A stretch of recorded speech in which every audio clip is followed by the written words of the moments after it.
Người đây cho mắt. Hay quá chú. Ôi giời. Ăn đi. Chào bạn nhá. Nhàn gì? Nhớ rồi. Pino mỏ trồng đồ nữa. Nhớ rồi, chả gì nữa, chả phải nó mà nó chè hay tiệt yếu nó y tay chả liên là này ạ. Nó mỏ xưa. Chị cụ uốn á, Ăn đi. cụ uốn á, ăn Đây đi cả nhà. con. Pino mỏ trồng phong gì nữa. Mỗi giờ rau nhiều là của chị Pino mỏ cụ trồng về phong gì. Mà nó chỉ nói rau này nó rau xin à, thì chỉ mà chỉ nói nè. Cú tao lúc xưa đấy là cho cá lần chứ này sẽ để chờ bây giờ để nó món này trồng phong gì nữa. chờ rau nhiều nó mày cho chả té luôn lên nè rồi. Ôi nó này chạy được lên đó xin mà nó bây giờ nó cái nó món à trồng phong gì nữa cắt rồi ấy rồi Chị sẽ có cá. cái bác của bố không Bác gì? không đang bảo Bác gì? trứng bố đâu Chứ ý chí rồi mà. đi bê về đây Chứ là đi, chứ là bê ra đây cho bố chứ mà chết ra. Cầm bố yến non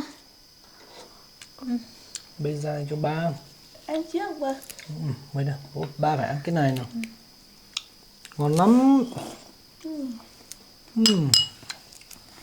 ôi rồi cho ấy vào đây con. Thôi. Cấp vào cho có ô cho tao nói hay là tao mình chỉ cho cái là tao hả nó sao nó bây giờ nó ô cái cỡ cho không nhớ của cho nhiều nhá để loại có phải gì vậy?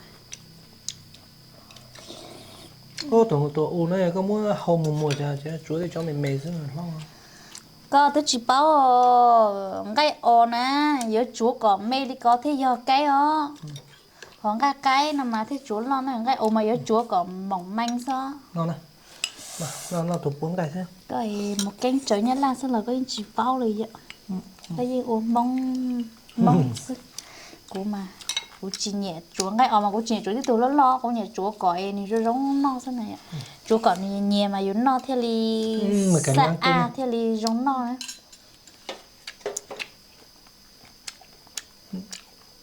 vợ không 10 cả nhang tương Nó rồi bây nó nè cháu phong sẽ đời rồi hai cháu bây giờ bắt nhẹ nè bộ môn thi nhẹ nó cho nó cụ mà cụ nhẹ nó cơ nó cho nó giờ cụ ua cụ sẽ chị nè rồi giống nó rồi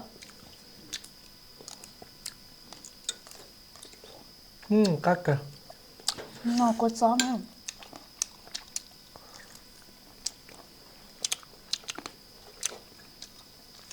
rồi nó cũng ua chị này chỉ muốn nó sống rồi giờ sẽ xua dọc thì không muốn nó sống chỉ cho nó sống rồi hay mà cá cơ nó cho bổ hú nó cho là chơi cho nó mình gì ta cứ na lấy cái lộ bộ cho bé nó mà không căng lấy cho ba đi con Có đâu khi nào có lại mà. giờ có gì nữa của cái này nó giờ là lên tự nhiên nó ấy ạ nên 1 tỷ cho chị nên cho là tỷ tao chị nên nó chỉ có cho nó rồi chuyện gì nữa giờ để bên nó bên nó không lên tới xem mà nhìn gì đó thì nó cho tiếp canh rồi để cho chán nhông nó vậy như chuyện gì nữa ây giờ cũng mà nó cho mà nơi cho lo hàng đi giàu xiên ô nó tu 30 nhá 10 cả nhà nhá ô một thằng cỡ rồi luôn cá hả đúng là vậy nó ngon cá cơ đi ta xiên nó cú trong phố gì nó cho nó mà đi má cơ cú em cú tí này à cú tí gì cú cho số lọ số số chị nhớ cá sao nữa nên chúng tôi chờ bộ cúi à bên nó cú cho cú tuổi đi ra cú tí nó thằng lúc bây giờ có sao cá hay trong phố nó có cho nhiều hơn rồi cá một số con nhện nữa ơi à tu mới thống biển bố hậu sao trong tuổi á uống một lon bia cho nó mát ít thấu sao hầu xí bên mẹ sao tôi chỉ cố tôi chỉ cuốn bia nữa mua mấy từ rau nhồng là quê chén nào rau nhồng rồi chưa chán nhồng nó giờ cá luôn hết luôn cho nên thế xí rau nào rau xí tụi nên đây nó rõ yêu nó đi chào yêu còn xí trắng nó hồi xiêm trái cu liền hồi tàn biểu này giờ rau rùa này cái phong gì nữa trời không có gió nó trời thế không biết trong phong gì nữa cắt kìa của trời lúc của gió thì y cho rau nhồng da con trai ăn đi ăn thịt này này một cái mấy câu ăn cái nào ăn đi bố để đi lấy mẹ lên từ dưới nồi lên từ dưới nó chọn chả cá là cái tuần này của chị nó có uốn á có hành á tôi chúa bê ai chân này của tôi tháo chị này chỉ cho tao sẽ ô cho nó rồi họ cú chị có chỉ trâu chỉ được chưa cho cái cá cú trâu nè cú đít trâu hả cắt kìa của chó cho cá nào của chó gì nữa cho nó mặn nào của chó hay cá sao có phở hôn không mà Ăn cơm à? con thịt một miếng thịt đã xuống ăn cơm được con nào ăn miếng thịt đã ôi giời lâu lâu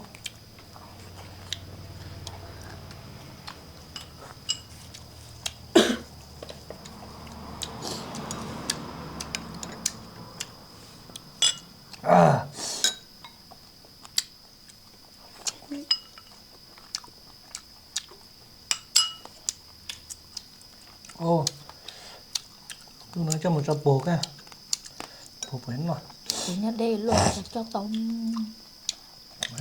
để lúc của chó để lúc của chó nó xong mà cú mẹ tôi đảng cướp là ở đấy chẳng có gì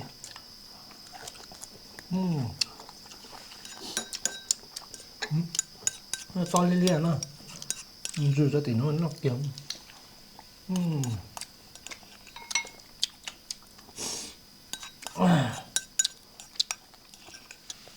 da nó xong đâu mà chén lục con chuối chết kia sao sao đi chả đâu cú nè cá cho cá tu cá cơ bên nó mỏi bên tôi bên tôi mình xài chính nhất chế bên tôi mình xài mua họ liệt đấy nữa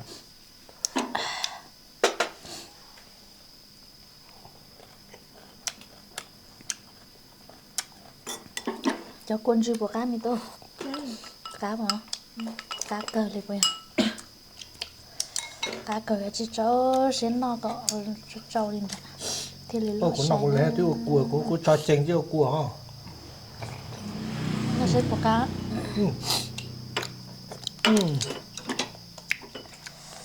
nó sao của sao ở bên lưới của nó ta cho lưới kia sẽ nào lưới của tụi thâu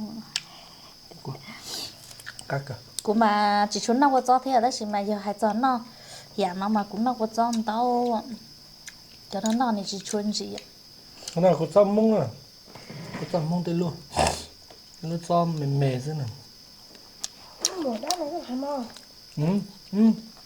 nó mua kia đâu lấy cái mua kia không được không mới tự ý là hết gì lông mà mấy kia đâu con đi xem nào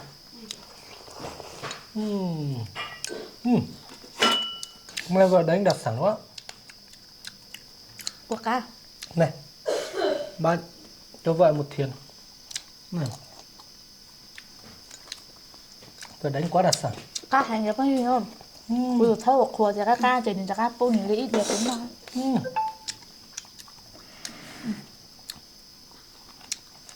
cá cơ rất là buồn nhỉ mà tôi cái tôi mà không ván nó trái mà yếu không buồn nhỉ sai tế xưa cú chị sóc không tỏ chứ quá chứ tỏ á chốt đi bữa ta cá kia giá chứ số à ô của tôi mua lồng nó nè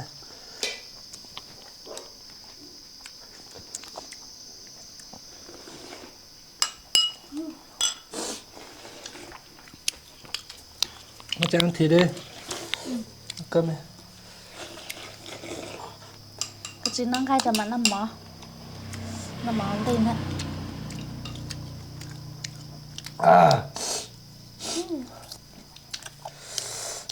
Các cao tin này. Cho chị cho tay rau nó tí cuối á. Tôi vô rau ha. Cô tốt thế cô tống non tàu sư. Ôi, cô tôi nói vừa đi để chui cho nó cô. Tốt chừng thế này. Cắt cơ. Ngon lắm.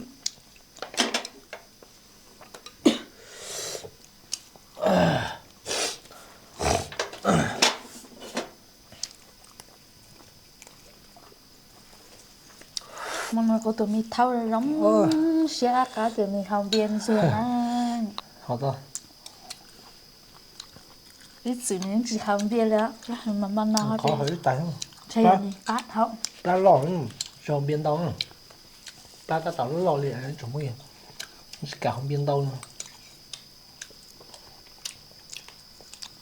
Ngon lắm. Giờ phá hết luôn.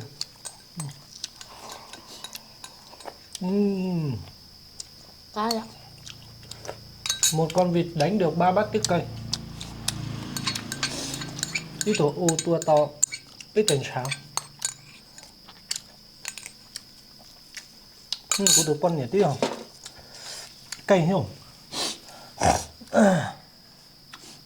Cho quân dư nó chả phong hiyo, cho quân dư nó chè cũ qua cho quân dư bây lúc nhất là chè hồi thì mắm thái nữa, tất nhiên mà cho giờ bây lúc mong nó chè giờ quân dư giờ dúa li giờ, cho nên mà bây mong mà cô chỉ bảo thì mấy chè bữa nhện nó sẽ cũ nhẹ mà chè chua chua bùa là cũ những uom sấy chua lọ chua chua, nó mà lên trường ngay nó thì cá không? Ôi giời, cái bố quá. Cái phết. Cá là cá gì làm gì?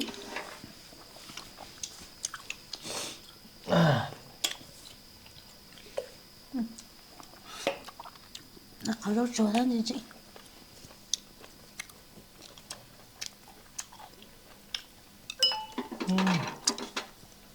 Khách kìa.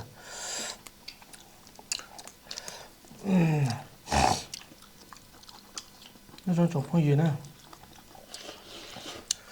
Mua canh lúc xí hờ sửa đời nhau ấy chơi là sửa đời tí chỉ tao nằm mọ ok nè. Anh không nói giờ bé sửa đời bé tao so. Không thấy trong chờ bé tao so bé lại tao nằm mọ. Kỳ dữ nè. Nhưng giờ phải gì nữa, cũng nó rất là bỏ vậy cũng phải nhẹ mất tiền mua thôi rồi. Chơi bé mỏ Em hỏi đi gì. xa cho. Lên nông tí cho nó mọ ok nữa.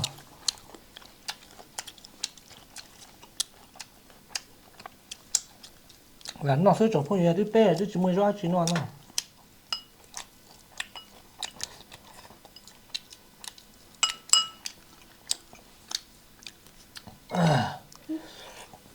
Ok.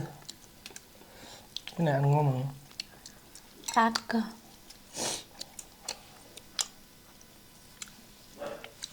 Nó cái gì rau.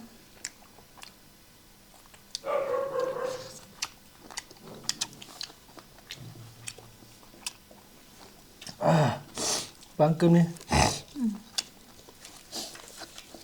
Càng quá. Nó có cái trầu chứ ạ. Ôi dồi.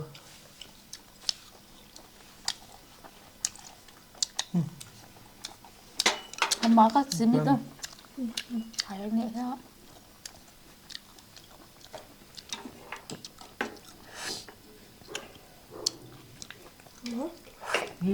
Hậu ta. Cô ca nữa nè. Đúng không? Cắt kìa.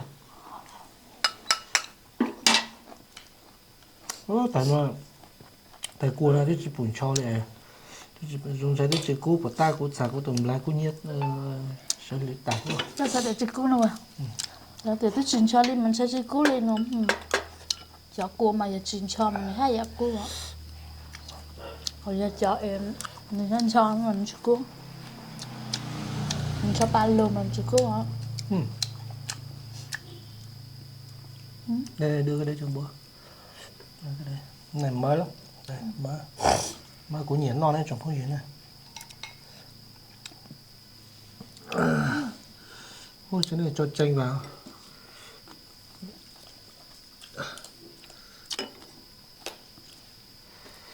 Đây mà mua một trò này là ta hiểu cho cái này nó nhấn nó.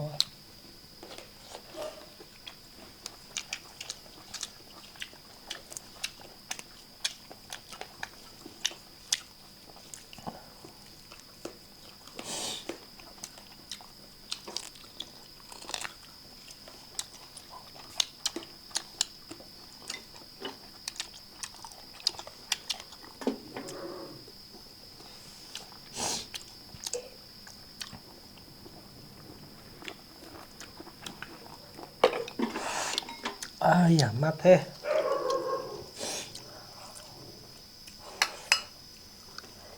Bây giờ cá được tiền là không?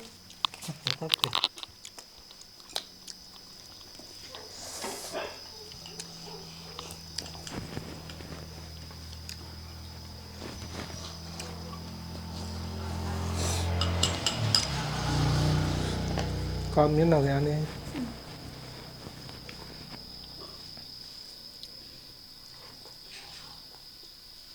No vào.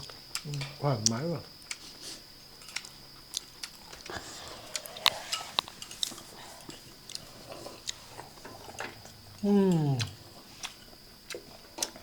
Nó mò cho cái gì nữa, cho cái nó mò. Cô cho cô tụt tút sắp để nó này chưa? Cô tụt tút tận trên mũi này bọn nó chưa? Của tôi là chỉ chạm nữa. Cho xong mà. Cô tút chỉ kẹo.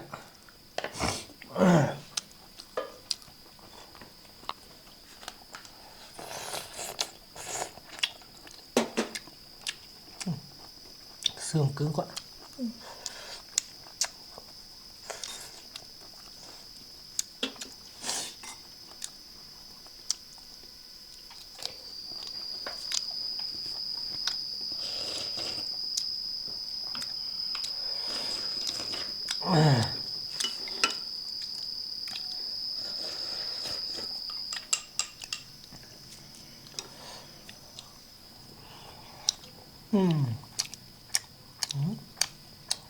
Rất là ngon.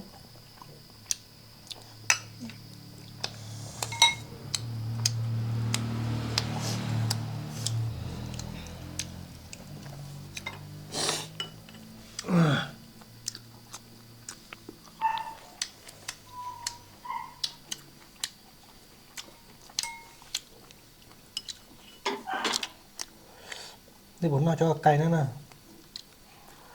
Đúng rồi.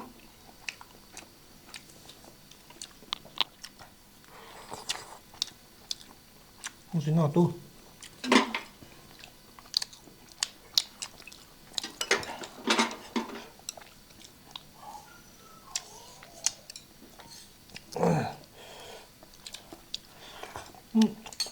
Một giọt son đầu tạch rồi.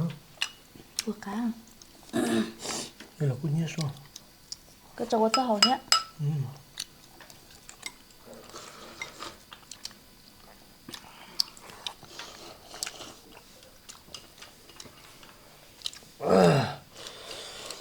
Trâu số. Rau non tàu.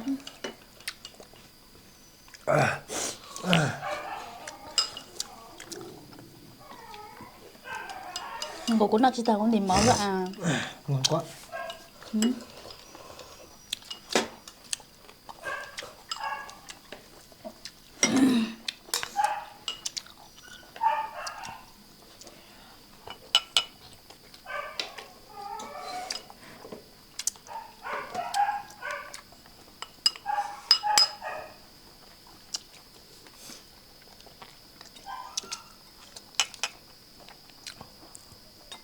Thì 4 bát là 5 bát rồi. 4 bát là 3 bát đấy. Bọc phết. Ăn nào. Ăn nhiều thế.